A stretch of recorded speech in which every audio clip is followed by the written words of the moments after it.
U.S. could respond. Joining us now is former Trump National Security Advisor and former U.S. Ambassador to the United Nations, John Bolton. Mr. Ambassador, appreciate your time this morning. I want to start where Kevin left off, because I think this is fascinating reporting from Barak Ravid yesterday about the State Department weighing whether or not to have the two-state solution to move forward on kind of the discussions related to that. You long ago called the two-state solution a dead end, that there was no kind of pathway forward on that. Do you think that still holds today? I think it's even more true today. I will say this first.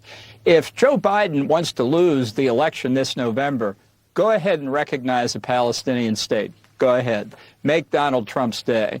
We're not recognizing a state of mind. To recognize a state, there actually has to be one in existence. And right now, there is no Palestinian state.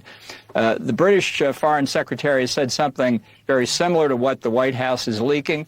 I really think it's a mindless approach. It's actually much the same as what the PLO used to do, trying to get recognition as a state in the hallways of the United Nations, as if that would make for a difference on the ground. I think that kind of position pushes the Israeli government into an even firmer resistance to negotiating that point.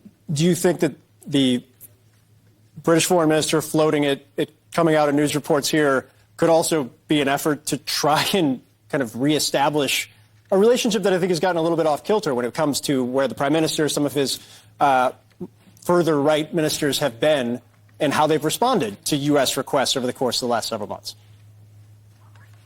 Sure, I think the report you just heard is part of the Biden administration's propaganda campaign to say the train's leaving the station, the big deal is about to happen. It's possible it will happen if the White House can break Israel's resolve. Yeah, there might be a big deal.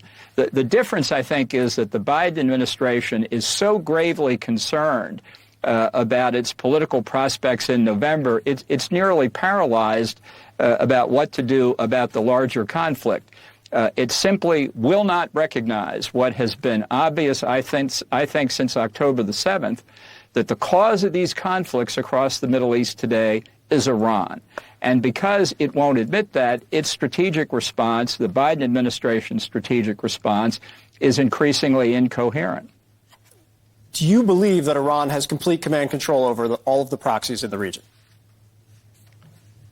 No, let's talk about NATO. Do you think the United States has complete command and control over the NATO alliance? Do you think we write letters saying, "Dear Mr. France, you will do this tomorrow, signed Uncle Sam"? Anybody who's been in NATO consultations knows what it's like. That's not the issue. The issue is the strategic evidence on the ground of what's happening, and there's no doubt that this is, as they said in the Cold War, no coincidence, comrade, what's going on here. I think people who are trying to deny Iran's absolutely central involvement are going to be shamed in history for their blindness here. Explain that to me, because I don't know that anybody's trying to deny Iran's involvement. I think there's questions about scale of involvement, what's been directed. Are you saying that the nuance there isn't important? The fact that they fund and train is enough in and of itself? Look, the Iranian government has for some time now been talking about the ring of fire strategy around Israel. Right. And that it's been reported over and over again. It's working to increase the coordination of these terrorist proxies that it arms, equips, trains, and finances. Do you seriously believe that Iran has done all that for the convenience of the proxies or for the convenience of Iran? We know that Iran's ultimate goal is hegemony in the region and hegemony within Islam.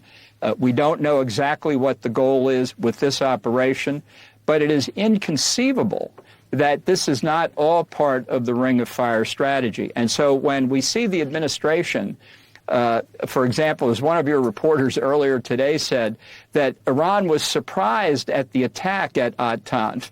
And the reason they were surprised is this one had succeeded where so many others had failed. I mean, if the administration is really surprised at that, the difficulty for us is even more serious than I thought.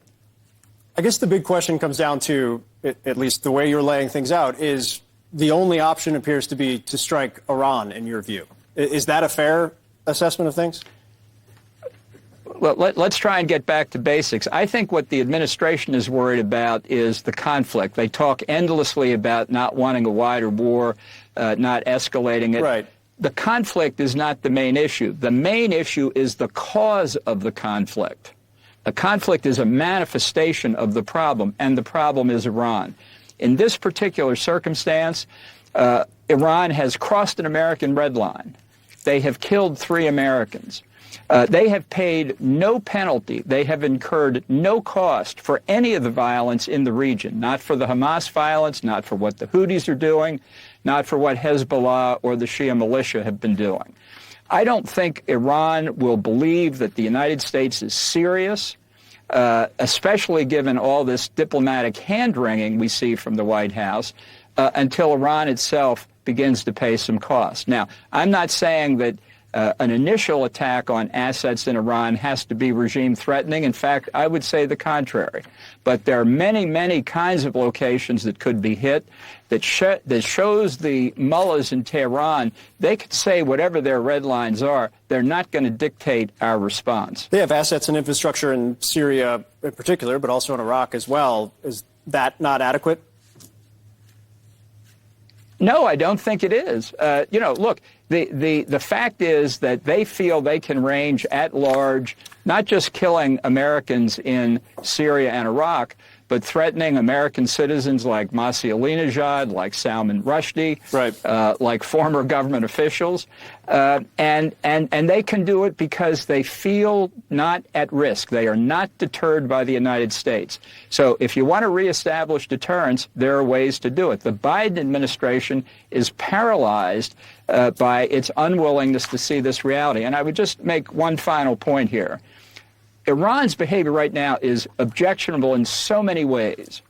Would you rather face that problem today or face it after Iran gets nuclear weapons? You think their behavior will be better then?